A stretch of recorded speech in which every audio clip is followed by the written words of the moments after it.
మీ మోకాల నొప్పులకు ఎటువంటి సర్జరీ లేకుండా ఎపియాన్ పెయిన్ క్లినిక్ అందిస్తున్న అత్యాధునిక చికిత్స. ఇవాళ వచ్చినటువంటి భూకంపం ఇది తెలంగాణలోని ములుగు జిల్లా కేంద్రంగా ఈ భూకంపం వచ్చింది.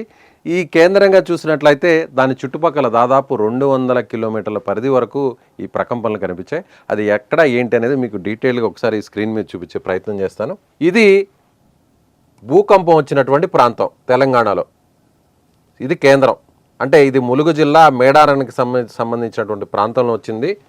సో దీని ప్రభావం ఇక్కడి నుంచి చూసినట్లయితే ఈ గ్రీన్ కలర్లో కనిపిస్తున్నటువంటి మార్క్ మనకి ఇది కాస్త ఎక్కువగా ప్రకంపనలు వచ్చినటువంటి ప్రాంతం. ఇలా కనిపిస్తున్న ఈ ప్రాంతం అంతా కూడా అంటే ఒకేసారి 15 సెకండ్ల నుంచి 30 సెకండ్ల వరకు కూడా ప్రకంపనలు వచ్చాయి. అంటే ఉమ్మడి ఖమ్మం జిల్లా కావచ్చు, ఉమ్మడి వరంగల్ జిల్లా కావచ్చు, కరీంనగర్ కావచ్చు, ఈ ప్రాంతం అంతా కూడా మనకి ఇక్కడ ఎక్కువ ప్రకంపనలు వచ్చాయి.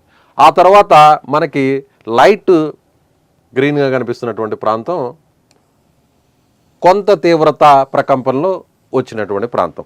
ఆ తర్వాత అంటే హైదరాబాదు, విశాఖపట్నం ఆ పరిధి వరకు విస్తరించినటువంటి ప్రాంతం చూసినట్లయితే ఇదండి ఈ బ్లూ కలర్లో కనిపిస్తుంది చూసారా, ఇక్కడ వరకు కూడా దీని ప్రభావం కనిపించింది. అంటే ఇక్కడ నుంచి ఇక్కడ వరకు కూడా ఈ ప్రాంతం అంతా కూడా అంటే 200 నుంచి 250 కిలోమీటర్ల పరిధిలో మొత్తం ఈ ప్రకంపనలంతా కూడా వచ్చాయి. అది ఇక్కడ మనం చూడవచ్చు, కాకినాడ ప్రాంతం ఉంది, రాజమండ్రి ఉంది, విజయవాడ ఉంది, గుంటూరు ఉంది, విశాఖపట్నం ఇక్కడ ఉంది.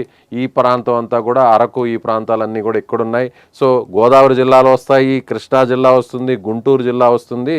సో అంటే ఇక్కడ మనం చూడవచ్చు, ఇలా నేను బ్లూ కలర్లో గీస్తాను చూడండి. ఈ ప్రాంతం మీదుగా గోదావరి నది ప్రవహిస్తుంది. ఈ గోదావరి నది పరివాహక ప్రాంతాల్లో అంతా కూడా గోదావరి నదికి అటువైపు ఇటువైపు కూడా ఈ ప్రకంపనలు వచ్చాయి. ఇక్కడ మనం ప్రధానంగా ఇది భూకంపం కేంద్రం. ఇది ఉమ్మడి వరంగల్ జిల్లా, ఖమ్మం జిల్లాకి దగ్గరగా ఆనుకొని ఉన్నటువంటి ప్రాంతం. అలాగే విధంగా వరంగల్ కూడా ఆనుకొని ఉన్న ప్రాంతం, కరీంనగర్ కూడా ఆనుకొని ఉన్న ప్రాంతం ములుగు ప్రాంతం. ములుగులో కేంద్రంగా, మేడారం కేంద్రంగా ఈ ప్రకంపనలు వచ్చాయి ములుగు జిల్లాలో. సో ఇక్కడ నుంచి ఈ ప్రభావం అంతా కూడా మనకి చాలా స్పష్టంగా కనిపించింది.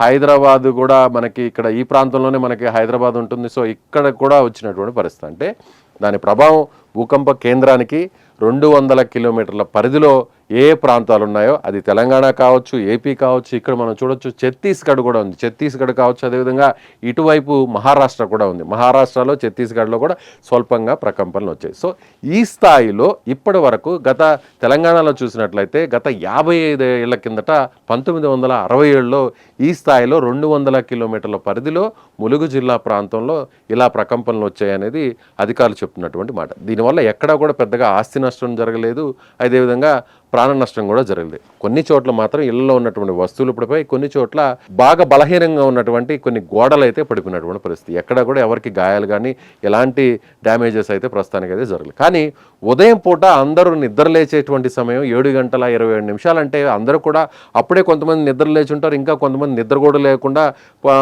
పడుకొనే ఉంటారు, కొంతమంది లేచి అప్పుడే కూర్చొని ఉంటారు. ఇంకా ఏం జరుగుతుంది అనేది తెలిసేటువంటి లోపలే అందరూ కూడా ఒక్కసారిగా ప్రకంపనలు రావడంతో ఇళ్లలో నుంచి పరుగులు తీశారు.